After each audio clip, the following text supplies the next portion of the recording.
Zenless Zone Zero. I can't lie, this has been my go-to gacha game for the last few updates, but did 1.2 live up to the hype? I already gave my spoiler-free thoughts on the story and the patch at the time, but new events have happened and we're going to get in depth into the story and elements I liked and didn't like. Zenless continues to cook, man. I mean, the story is really picked up now that they have a clear direction, and my god, if things continue like this, I'm just gonna say it, Zenless is gonna overtake Star Rail in terms of consistent story quality. I'm just gonna say it, Star Rail's kind of fallen off a little bit. Zenless is picking things up.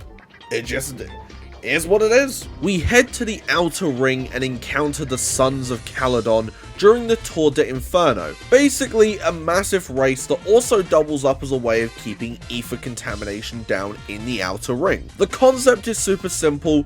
Caesar is the leader of the Sons of Calydon. She wants to become the overlord of the Outer Ring and overthrow Pompey of the Vanquishers. In order to do that, the Sons of Calydon have to win the Tour de Inferno. Only problem, someone has it out for them. At first we think it's all of the Vanquishers led by Pompey as a way to keep himself as the overlord, but not only has he been gone for ages, but when he comes back, it's clear that that's just not the case. But the big plot twist is actually that it's one of the members of the Vanquishers in Lucius. Lucius doesn't just want to mess with our Calydon friends, he wants to lead the Vanquishers and subsequently poisons Pompey. Okay, how do you bring in a character like Pompey, who's so cool, brings a cool dynamic to the story and the Outer Ring, and then you just kill him off? Zenless, look, the story is great, but your treatment of Pompey is just unacceptable, and I demand that you make it right with me, myself personally, and you make him playable right now. I will never get over how he will be, and I'm just gonna say this, he will be the biggest missed opportunity Zenless will ever have. I just realized what I'm feeling right now. Cocolia fans, I finally feel your pain. If you're out there somewhere, I finally get it.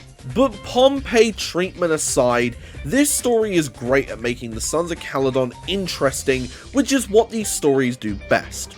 Caesar is the go-getter leader, Lucy is the jealous yet caring member who is always prepared to take over if needed, Piper is older than she looks and is literally just the get these damn whippersnappers off my lawn kind of character, Light is an absolute legend, and Burnice has brain rot.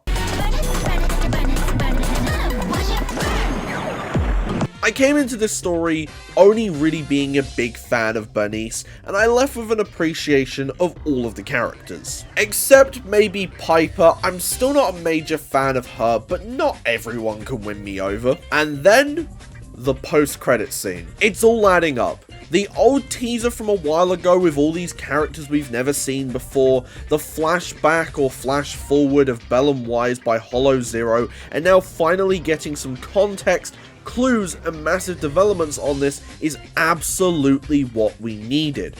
Bell and Wise had a teacher back in regular Eridu who is believed to be the cause of Hollow Zero and the fall of the old capital. But our main characters don't buy it for a second, and that's why they became proxies and study the Hollows, so that they can try and avenge their teacher and bring all of that to light. Miyabi turns up, looks at the pillar, turns out her mother died in the Hollow Zero disaster, and she wants blood for those responsible. Which in storytelling terms means we probably end up having to find proof that Bell and Wise's teacher isn't responsible, or else Miyabi might go berserk on us. Look, I'm not gonna say that this is like groundbreaking or something new. These final cutscenes, they're a gacha special, but apart from Gallagher murdering Sunday in cold blood and Sam being revealed as Firefly, I can't think of too many endings that led me to this amount of thought-provoking ideas for where the story could go next. So, you know what? Good job, Zenless. This might be the longest character rundown I've ever done in one of these, because there's a lot of major players in this story that deserve to be talked about, playable or not, so let's dive into it. Caesar is a leader that wants to make things better for those around them kind of trope. This is a game of tropes, it's gonna happen, that's not a bad thing. But that's just the surface of Caesar.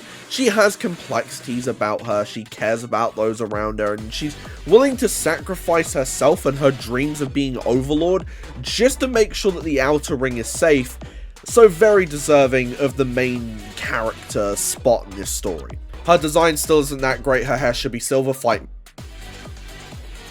She's the definition of anarchist that shouldn't be allowed near fire, so let's give her a flamethrower.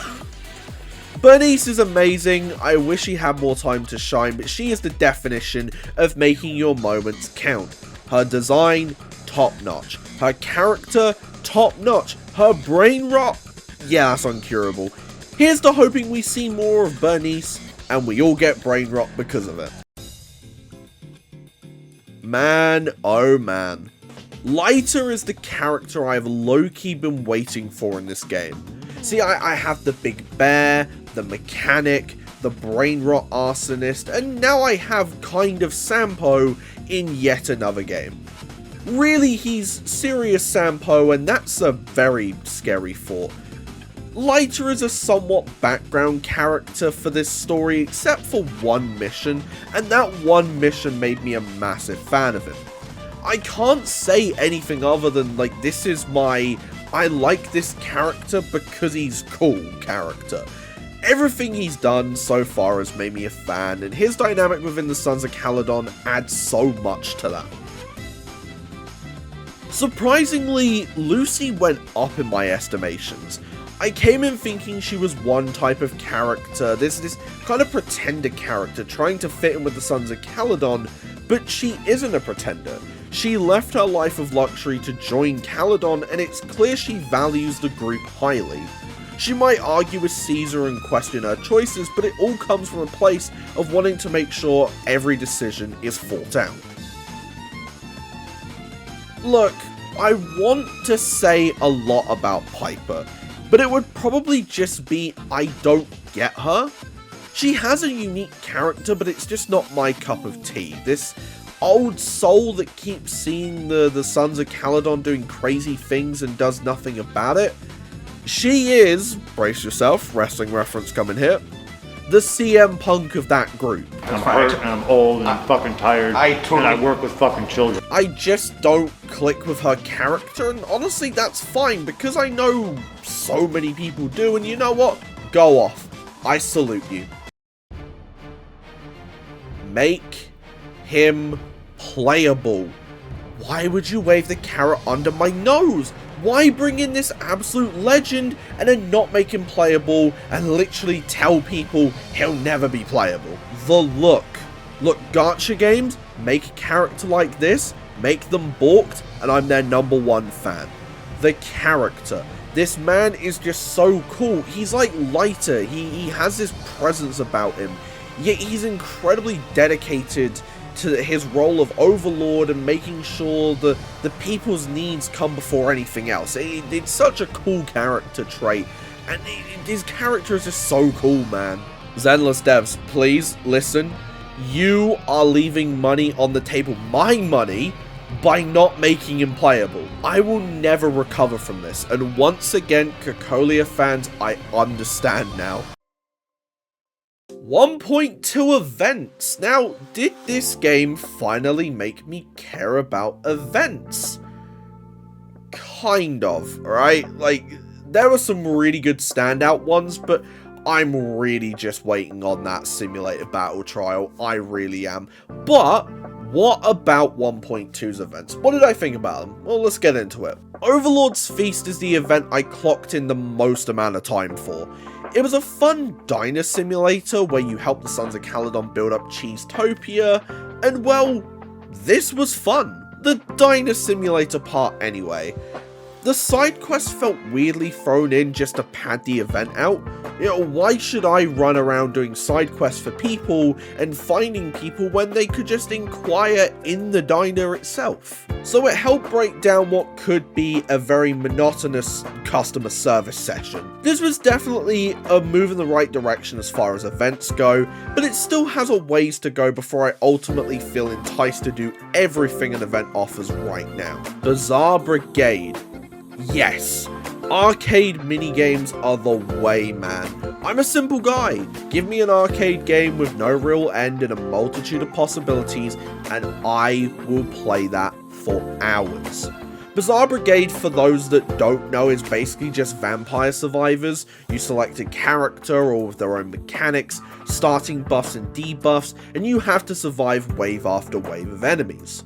Throughout this, you can buy more buffs, more companions, and all of this is crucial to making this seemingly nightmarish challenge a piece of cake. I haven't even played Bazaar Brigade as much as I want to, right? That's how good this is.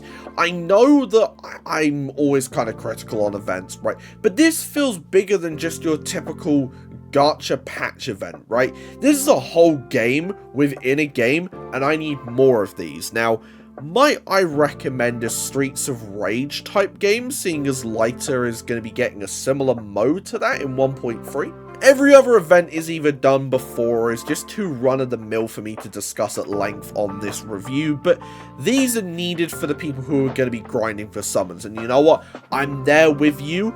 I need to make sure I get Lighter. Heading out of 1.1, I was optimistic for what 1.2 could bring to the table, and trust me, it did not disappoint. 1.2 is easily a 4.25 out of 5 update. The story is a 4.5 out of 5, and I highly recommend going out of your way to play through this. I'm finally invested in a video game story once again, and it's such a cool feeling. But let me know your thoughts. Was 1.2 a great patch, or do I have a case of, the old Burnice brain rot? See ya!